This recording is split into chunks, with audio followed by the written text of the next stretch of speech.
डॉ बाबा साहेब भीमराव आम्बेडकर आधुनिक भारत के निर्माता, दुनिया के सबसे बड़े लोकतंत्र भारत का संविधान रचयिता, शोषितों, पिछड़ों, मजदूरों, महिलाओं को वास्तविक आजादी और उनके हक दिलाने वाला कानूनविद, स्वतंत्र भारत का पहला कानून मंत्री, ऐसी न जाने कितनी उपमाओं से भारत रत्न डॉ आम्बेडकर को पहचाना जाता है।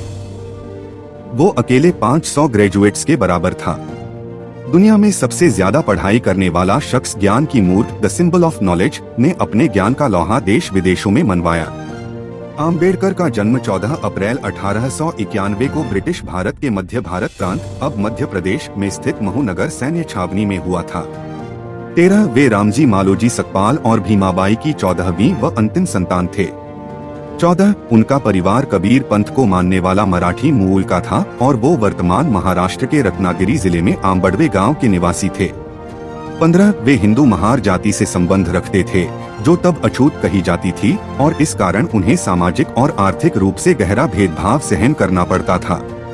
16 भीमराव आम्बेडकर के पूर्वज लंबे समय से ब्रिटिश ईस्ट इंडिया कंपनी की सेना में कार्यरत रहे थे और उनके पिता रामजी सकपाल भारतीय सेना की महू छावनी में सेवारत थे तथा यहाँ काम करते हुए वे सूबेदार के पद तक पहुँचे थे।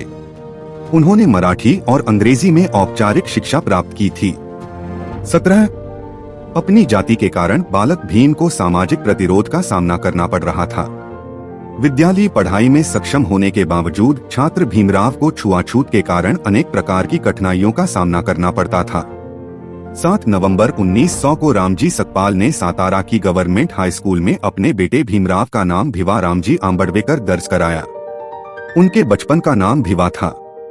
आम्बेडकर का मूल उपनाम सकपाल की बजाय आम्बेडकर लिखवाया था, जो कि उनके आम्बडवे गांव से संबंधित था, क्योंकि कोंकण प्रांत के लोग अपना उपनाम गांव के नाम से रखते थे। था आम्बेडकर के आम्बडवे गांव से आम्बेडकर उपनाम स्कूल में दर्ज करवाया गया।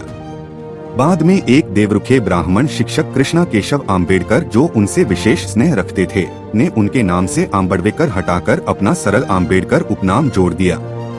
18 तब से आज तक वे आम्बेडकर नाम से जाने जाते हैं। रमाबाई आम्बेडकर, आम्बेडकर की पत्नी। रामजी सकपाल परिवार के साथ बम्बई, अब मुंबई चले आए। अप्रैल 1906 में जब भीमराव लगभग 15 वर्ष आयु के थे तो 9 साल की लड़की रमाबाई से उनकी शादी कराई गई थी। तब वे 5वीं अंग्रेजी कक्षा पढ़ रहे थे। 19 उन दिनों भारत में बाल विवाह का प्रचलन था।